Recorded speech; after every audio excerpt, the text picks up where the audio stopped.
guys, welcome back. If you're new here, my name is Meg, and today I'm coming at you guys from the toasty greenhouse. It is 33 degrees outside of the greenhouse right now. It's really cold. The greenhouse thermometer is reading at a nice 70 degrees. And I'm going to be starting seeds today. Lots of spring seeds and some flowers as well. And I'm going to be going over 3 different seed starting methods. As gardeners, a huge part of our life, unless you're a beginner and you're starting with starter plants, which I really recommend if you're a beginner because seed starting can be very overwhelming for some. But it is a huge part of our life. If you are a seasoned gardener or if you're a beginner that's wanting to get into seed startings, there's so many ways that you can start seeds, and it's overwhelming to know which way is best, which way works better for different seeds, because all of them work. Like, spoiler alert, all of these methods work, but there are some specific methods that are better for some specific seeds. So I'm going to be going over all of that with you guys. We're going to be comparing each method. So we've got winter sowing in milk jugs. This one's full of water right now. We've got soil blocking, and we've got seed trays. So let's get right into it. I'm going to start with winter sowing. Winter sowing is a great method. It's been used for a really, really long time. It's really affordable. It's great for us lazy gardeners. I'm including myself in that because it's very time saving, and it's a way to start seeds outdoors. You don't need any fancy indoor equipment. You only need a milk jug or water jug, some kind of translucent clear jug, heavy duty duct tape. Don't get the cheap kind, you're gonna need the heavy duty kind. Trust me from experience. Some scissors or a box cutter, a plant tag, and of course, whatever seeds you want to use. For this method, we're imitating nature in a jug. This is gonna go by nature's natural rhythms. Think about it kind of like when you have volunteers that pop up in your garden from seasons past. Say you have some volunteer tomatoes that pop up the next year because tomatoes, you let them fall, they rotted in the soil, they release those seeds into the soil, and those seeds stay dormant until the next year when it's warm enough to emerge. Then they start popping up. This is pretty much the same thing that we are imitating in this jug. The only difference is we have more control of the seeds that we want to plant. They're not just volunteers that pop up from last year. You can really start any seeds using this method, but the timing of when they pop up is going to depend on whatever seeds you use. So for instance, if we sow lettuce seeds in this right now, and then we have another jug where we sow tomato seeds, the lettuce seeds are going to germinate and pop up faster because it is now the season for spring vegetables. The tomatoes aren't going to pop up until it is warm enough for them to do so. So seeing as how that's the case, if you live in a climate where you have a really long growing season and you want to start your tomatoes and peppers that way because you have a long enough time to let them kind of germinate naturally on their own and you'll still get a harvest, that's totally fine. But if you live in a colder climate and you don't have that long of a growing season, you need to start those tomatoes and peppers and those crops that take a lot longer to mature indoors, or else you may not get a harvest. Me, for instance, when I have volunteer tomatoes in the garden, I let them grow and I do get a harvest from them because we just have such a long growing period that I don't have to worry about that. So when you're deciding what seeds to sow using this method, you just have to take those kinds of things into consideration. The seeds that I like to use this method for are my perennial flowers, or things that are very quick growing, like lettuce, herbs like cilantro, basil, things that don't really need a lot of time from seed to harvest. And when I say perennial flowers, if you start it like this, again, they're gonna pop up when they're ready, and you may not get blooms the first year if you do it this way. If you're fine with that, then this is a great thing for perennial flowers. It's what I do.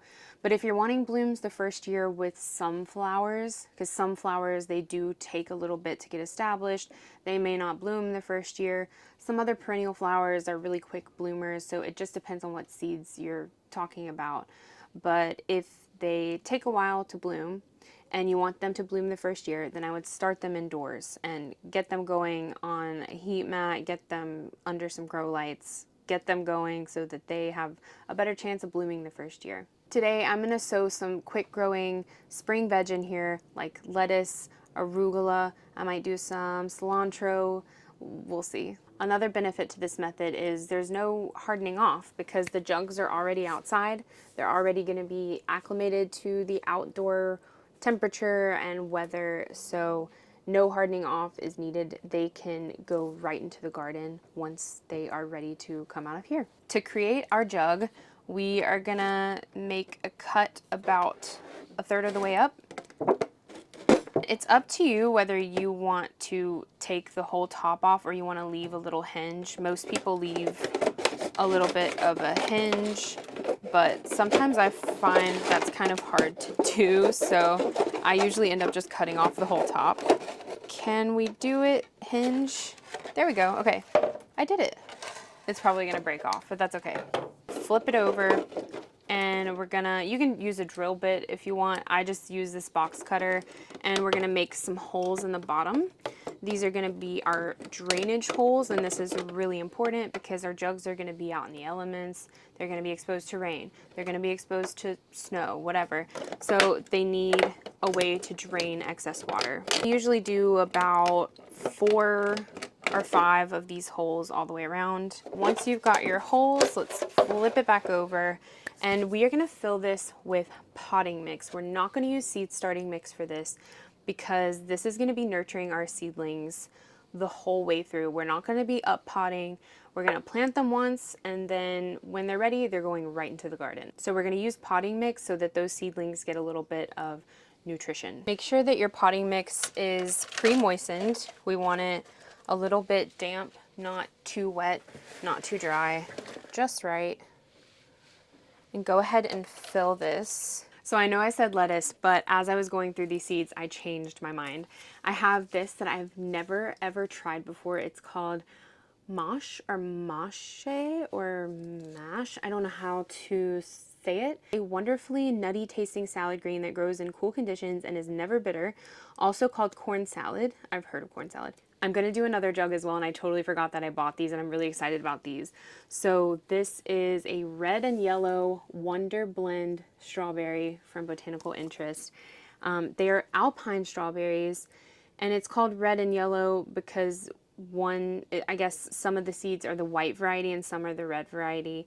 And I think, if I'm thinking about this correctly, I think the alpine strawberries are like smaller ones. They're more like wild kind of strawberries. What's interesting about this variety is it says that the plants don't have runners, so they won't meander, making them a tidy, delicious border or container contender.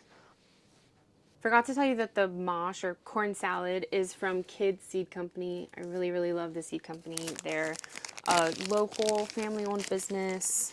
And another reason I like this method is because you don't have to be meticulous with how you sow the seeds. We're just gonna sprinkle a few. Don't like over sprinkle, you know, don't go crazy with it, but just a light little sprinkling. Try to make them a decent ways apart.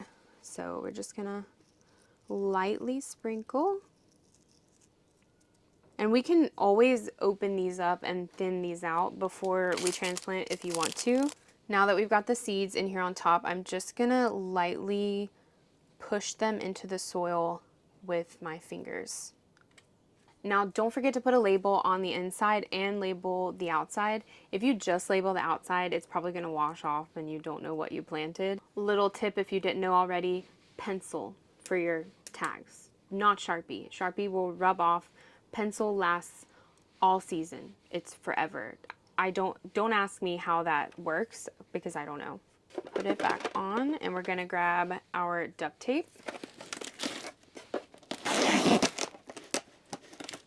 If you guys want these instructions in like a written format, I have launched something really excited. I'm very excited about it. It is a newsletter. It's gonna be a weekly newsletter. It's gonna be full of weekly checklists, gardening tips, links to my favorite seeds, things that I use every day in the garden. And especially if you are in my growing zone, you'll be able to follow along with me. I think that that is going to be the coolest aspect of it. I'm actually going to be able to garden with you guys.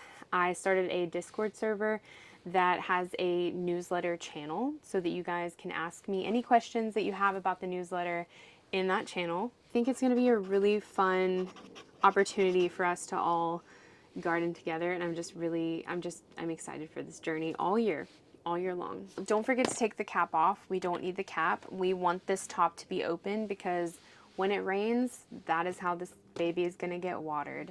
If you notice that there is no condensation in the jug, we want condensation because that means it's moist in there, it's getting watered. If you notice that there's no condensation suddenly, you might want to check it out and water it. Say there hasn't been any rain in a while or any snow. And again, yeah, it's totally fine for this to get snow in it because, like I said, we're imitating nature. I've seen videos of people that live in colder climates that they have, you know, like jugs lined up and they're just covered with snow, and they'll just pull a jug out of the snow. So don't be afraid to put these out in the snow. But you also don't have to. You can keep them on a covered porch and hand water if you want. If you want more control over it or whatever, that's fine. But simplest way is we're just going to stick these outside. We're going to put them in full sun so they're getting plenty of sun. And that's it. It's so easy. Pros of this seed starting setup: it is not time consuming, it's inexpensive, it's super easy, it's beginner friendly, you don't need any expensive equipment or any kind of special setup, and you're kind of gardening with the course of nature. Cons are going to be the control of the timing. Again, if you live in a colder zone and you don't have a long growing season and you need to get your seeds started early because you need that time to grow them, this isn't going to be the greatest method, and I think that's really the only con that I can see to this method. Moving on to the next method, we have soil blocking. This is the method that is new to me this year, and basically you are just creating little forbidden brownies, is what I like to call them, because they look just like brownies. But they're just these tiny little squares of compacted soil that stay together, and you are just plopping the seed right in the middle of those squares. You need a special piece of equipment called a soil blocker. And basically you are taking this contraption and you are packing very pre-moistened soil into these blocks until you can't pack them anymore. You want to get them very, very packed in there so that they stay together and they don't crumble apart. Once you have them all packed in, you are going to push them out with this little lever here. And it has these little dimple thingies in here that create this little indentation in the soil blocks for your seeds to go. I made a whole tray of these, and this method is pretty simple, but it can also get pretty complicated, especially when it comes to the soil mix that you're using. I am a lazy gardener. Like I said, I'm lazy, okay? And there are a lot of people that are very die-hard soil blocking fans. They use soil blocking for every single seed that they sow in the garden. There are some pretty specific mixes that people have come up with for soil blocking. I have gone and I've researched what mix is best to use, and I just see all of these crazy formulas of different mixes that have like 10 different ingredients. And I got overwhelmed. I was like, okay, I'm just going to use potting soil. I'm going to see how it goes with potting soil, because some people do swear by just using potting soil. Some other people say, no, you can't use potting soil. You have to use this special mix. I did it with potting soil. We're going to see how it goes. The blocks actually came out pretty nicely. My first couple of blocks that I made weren't the best, but I got better at it as the more I was making. And I've got to say, my first impression of soil blocking, by the time I had this tray full of soil blocks, I was completely over it. I was like, this is so much work. Like my arms are tired from like packing all of this soil in over and over and over again. It took me like a whole hour just to make this one tray of soil blocks.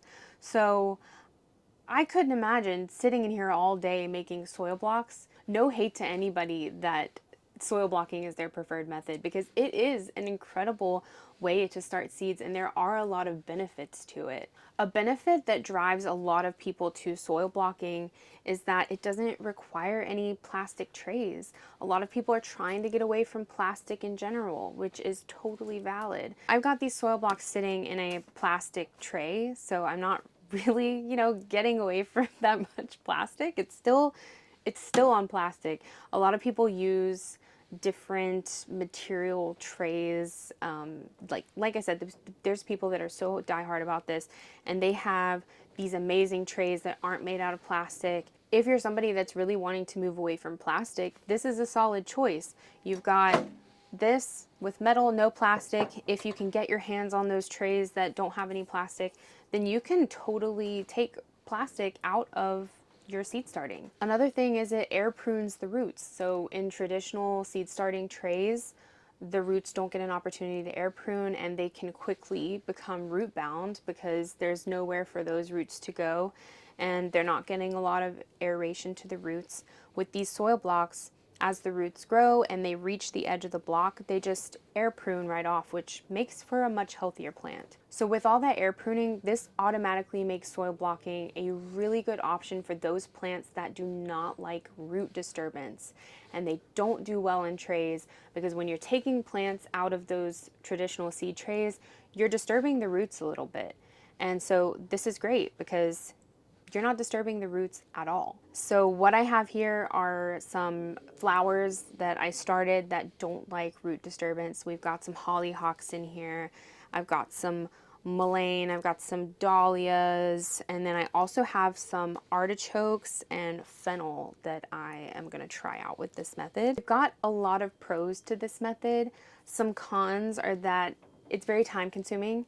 It can get expensive if you are making all of these special mixes. This seed blocker is $50 in itself. If you're investing in those non-plastic seed trays, those can get pretty pricey as well. I'm gonna say that it's definitely more expensive than the milk jugs. The price of this one seed blocker, and a lot of people have different sizes, so there's ones that are bigger than this, there's ones that make smaller seed blocks than this, so you can have multiple. But for the price of just this one seed block, you can get you a set of really, really sturdy plastic seed trays that will last you years and years and years and years and years, probably as long as this seed blocker will last, for like the same price. So is it more cost effective? I don't really know. One way I could see this being super cost effective is if you have a farm and you just have like greenhouses and greenhouses and greenhouses full of seeds. Obviously this is going to be like the much cheaper option if you just have a few seed blockers and you're just, you're making these seed blocks and you don't have to buy a ton of plastic trays. Yeah, that's how I can see this being the more cost-effective option. But for us backyard gardeners where we don't really, we're not starting thousands and thousands of seeds, I don't really see a difference cost-wise. These are still pretty damp, so I'm not going to have to water for a little bit, but when I do go to water these, I want to use a water like this that has one spout. I don't want to use one like this that has all of these different holes. Because when we go to water these, we don't want to water from the top. It can make your soil blocks just crumble and then all of your hard work that you put in is lost. We're going to use this one that has just the one spout so that we can bottom water, and I'm going to come in with the water on a corner where there's no seed blocks and just kind of gently water, and it's going to bottom water all of these so that we don't disturb the top at all. You want to keep these indoors or in a greenhouse if you have one. If you're doing them indoors, you want to keep them under some grow lights, maybe use a heat mat underneath just to get a head start on that germination. And yeah, that's it. That's it for seed blocking. Now, moving on to the most common way to start seeds, seed trays. I have these really, really great seed trays from Epic Gardening. These things are pretty much indestructible. These were the ones I was talking about when we were talking about the soil blocker. These are going to last hopefully until the day that I die. I mean, when I say that these are some heavy duty seed trays, like I mean it. Like you can just, like you can bang stuff with them and not a single scratch on it. It's crazy. Another thing I really like these trays when compared to traditional seed trays is they have a lot of aeration on the bottom. If you flip them over, they've got this hole on the bottom so you can easily pop out the seed plugs without disturbing the soil too much. They are going to disturb the roots just a little bit, but without kind of disturbing them too much. There's slits on the side that are giving aeration to those roots, so some of the roots can kind of air prune that way. It's just providing a lot more aeration than your traditional seed tray. I'm not bashing traditional seed trays completely at all. If that's what you have, that's what you have. And they work well. Like I said, this is the most common way that people start seeds. But if you're able to get your hands on some of these, I really, really do think that these are worth it. We can start pretty much anything we want in these seed trays, except for maybe things that don't like a lot of root disturbance or things that are better direct sown into the garden.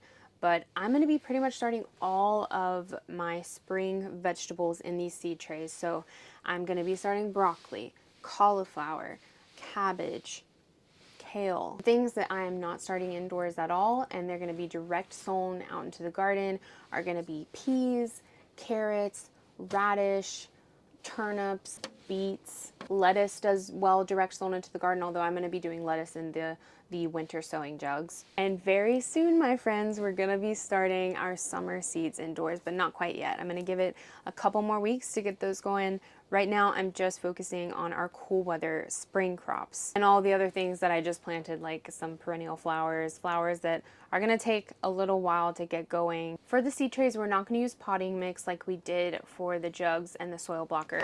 We're going to use a seed starting mix. And we're going to use a seed starting mix because these little cells are so tiny that we are just using these trays to start the seeds. We're going to just use them to start them, get them to sprout, get them to grow a few inches, get their roots a little bit established, and then we're going to be up potting them into bigger pots, and that's when we can use potting soil. Seed starting mix doesn't have a lot of nutrition in it, and seeds don't necessarily need nutrition to sprout. They need nutrition once they get going and get growing. For the seed trays, I'm just going to start filling them up with the seed starting mix.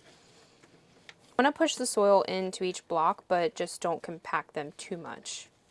I've got all these trays filled with soil, and now it's time to plant the seeds. I'm going to plant some artichoke and fennel just in case my soil blocking doesn't work. I really want to have backups of those. I am also going to be starting some broccoli, some cabbage, some cauliflower, Brussels sprouts, Swiss chard, celery. All these seeds are from Botanical Interest, which is my favorite seed company, by the way. I'm gonna go for the cabbage first.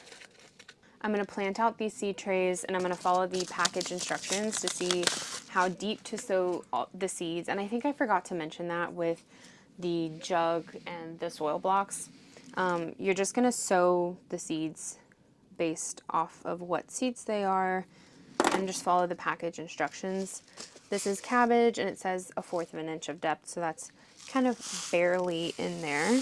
I'm going to plant 2 seeds per cell, just so that we have a backup in case one of them doesn't germinate. And then I'm going to write a plant tag with the date. The one thing I think I forgot to mention with the seed blocking as well that I don't really like is it's hard to put plant tags in there because you don't want to put one in the block because the block could crumble.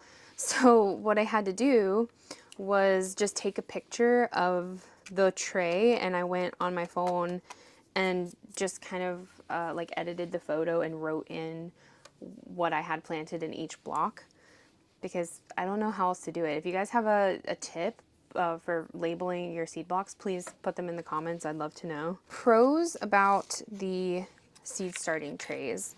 One, they're really common, they're really accessible, they are really versatile. You can use these to start seeds indoors or in the middle of the summer. Sometimes I will use these to start seeds outdoors as well. Using them indoors is a huge perk because that, gives you a head start on some seeds that need a little bit longer to grow, like your tomatoes and peppers and things. They can be pretty cheap if you're going with the traditional seed trays. They're pretty cheap, and you can also reuse and recycle seed trays that you might get from the nursery. Pretty easy to do.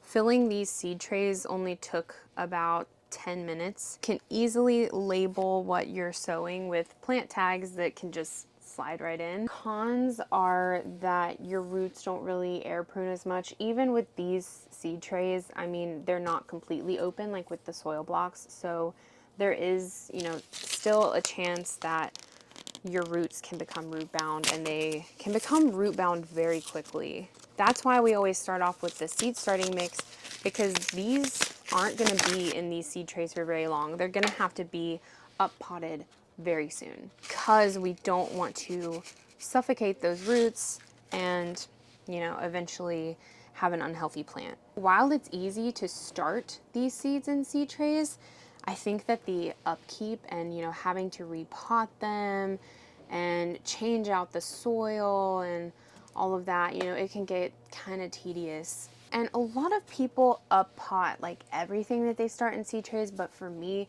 really the only plants that I continuously up pot are my tomatoes and my peppers. All of these are probably going to go straight into the garden when they're ready to move up, because it's already going to be warm enough. By the time these are ready, it's going to be warm enough for them to go outside, and they will be totally fine outside. But with tomatoes and peppers, we're starting them indoors way before it's time for them to go outside, so that's why we have to keep up potting them. But for these, I'm not really going to up pot these. Since I'm not really up potting these would be a good candidate for soil blocking. So I totally get the appeal of soil blocking. I just don't know if it's the method for me. I just don't know, because this is just so much easier, you know? All right, we're finished. Guys, the first seeds of the year, they've been planted, they're ready to go. I'm really excited for this upcoming growing season. And as far as the different methods, I still think that my favorite is seed trays, just because they're so versatile. But I do think that I'm going to continue to use all three methods in my garden, because I see a place for all of them. And especially when I'm starting this wide variety of different seeds, I think that there's a use in my garden for all three methods, and I think that all three of them, you know, they've got their pros and their cons, but I think that they have their place for sure. I hope that you learned something. I hope that that takes away some of the confusion around seed starting and what method to use. And hopefully you'll be like me and you'll find a way that you can use all of them. But if you're a beginner, I really think that the seed trays are where you should start. Let me know in the comments what you think of each method, what method you like to use the best. Let's chat about it. I would love to hear everybody else's opinions. If you like this video and you want to see more like it, don't forget to subscribe, give me a thumbs up. Consider subscribing to my newsletter so that we can follow along week by week. Follow me on Instagram, TikTok, Facebook, all that jazz. And I will see you guys next time. Bye.